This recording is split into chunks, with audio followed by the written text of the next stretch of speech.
Depression एक गंभीर मानसिक बीमारी है, लेकिन क्या आप और हम ऐसा मानते हैं? शायद नहीं, क्योंकि अगर ऐसा मानते तो शायद इसे छुपाते नहीं और बताने में किसी से हिचकिचाते भी नहीं।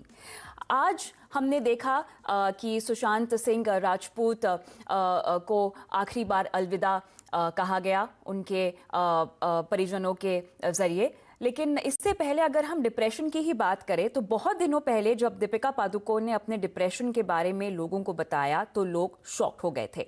हालांकि दीपिका इस संकट से मजबूती से उभरकर सामने आ गई, लेकिन कई ऐसी जिंदगियां हैं जो इसका शिकार हो गई और लोगों को पता तक नहीं चल पाया। अब एक्टर सुशांत सिंह राजपूत की खुदकुशी के बाद उनके डिप्रेशन में होने और इसका इलाज चलते रहने की बात सामने आई है। लेकिन इससे पहले मशहूर फिल्मकार गुरुदत्त की भी मौत ऐसे ही हालात में हो गई थी। कहने का मतलब यहाँ पर यह है कि डिप्रेशन किसी दूसरी बीमारी की तरह ही है, जैसे कोई शारीरिक बीमारी होती है। अगर वक्त रहते ठीक से इसका इलाज ना हो तो ये आत्मघाती और सुसाइड तक चला जाता है। लेकिन डिप्रेशन आखिर होता क्या है? कैसे आप पहचानेंगे कि आप डिप्रेशन में जा रहे हैं? और अगर एक बार ये लक्षण आने लगे तो इनका इलाज क्या है? और पूरी दुनिया में भारत के लोग आखिर क्यों डिप्रेशन के सबसे ज्यादा शिकार हो रहे हैं? क्या मानसिक सेहत का ध्यान नहीं रखना इसका एक बड़ा कारण है? हम अपने बच्चों को कैसे डिप्रेशन में ना जाने से बचाएं? और डिप्रेशन का क्या है सोशल मीडिया के साथ कनेक्शन? कैसे हम बच सकते हैं डिप्रेशन से? इन्हीं बड़े सवालों पर आज हमारा फोकस होगा इस खास चर्चा में।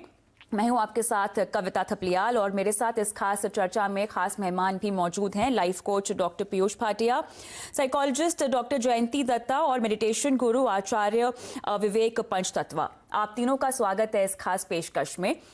विडंबना की बात यहाँ पर यह है कि सुशांत सिंह राजपूत या ऐसे ही कोई बड़े सेलिब्रिटी का जब डिप्रेशन में होने की खबर आती है या सुसाइड हो जाता है, तब जाके डिप्रेशन जैसी बीमारी को हाईलाइट में लाया जाता है, सुर्खियों में लाया जाता है। लेकिन जमीनी हकीकत यहाँ पर यह है कि क्या आम क्या खास, हर कोई आज डिप्रेशन से गुजर रहा है। हर तबके का शख्स यहाँ पे डिप्रेशन से गुजर रहा है।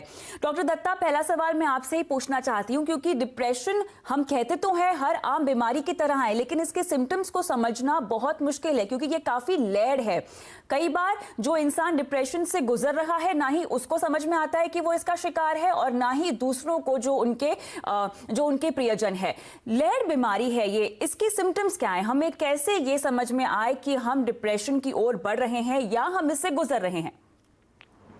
देखिए, डिप्रेशन का अमूमन हर दिनचर्या में होना आम इंसान के लिए उतार चढ़ाव आपके मूड के साथ होता रहता है। लेकिन उसे हम बेशक आप कहते हो कि मेरा आज मूड ऑफ है, मैं ठीक नहीं महसूस कर रहा हूँ, but we don't brand it as depression.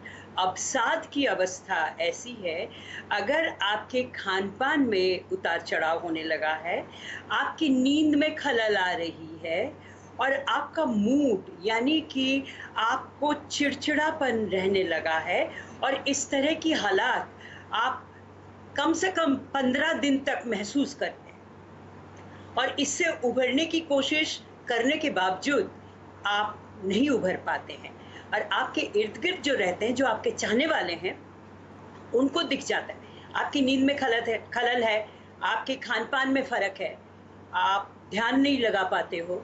All that troubles you, और उस वक्त आपको किसी न किसी मनोवैज्ञानिक सलाहकार से संपर्क कर लेना चाहिए और इसकी जांच होती है पूरी तरह। जांच के साथ टेस्टिंग, साइको डायग्नोस्टिक टेस्ट्स होती हैं, उसके तहत आपको पता चलता है कि ये बीमारी जो है डिप्रेशन का है। इसका इलाज इसका इलाज पूरी तरह